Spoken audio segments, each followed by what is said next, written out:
আজকে যে পুলির প্রবলেমটা করাবো সেইখানে M1 আর M2 দুটো মাস আছে। M1 মাসটা একটা প্লেনের ওপরে আছে, আর এখানে যে পুলিটা আছে এই পুলি থেকে M2 মাসটা নিচের দিকে ঝুলছে। সব ক্ষেত্রে টেনশান T আর অ্যাক্সেলারেশন পুরো সিস্টেমটাই A।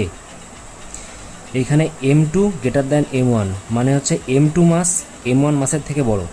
তাহলে ফ্রি বডি ডায়াগ্রাম থেকে পাওয়া যায় A মাসের জন্য T ইকাল টু M1A, কারণ এদিকে সাইডে কোনো টেনশান কাজ করবে না, টেনশান একদিকে কাজ করছে। M2-র জন্য টেনশানটা এদিক থেকে এদিকে আসছে। ফর B বডির জন্য M2G minus T equal two M2A, equation 2। M2G আগে হবে কারণ M2-র মাস বেশি, তাই M2টা নিচের দিকে আগে আসবে। Minus T equal two M2A। এখন ইকুয়েশান 1 আর 2 সলভ করে পাওয়া যায় A equal to M2 by M1 plus M2G, T equal to M1 M2 by M1 plus M2G।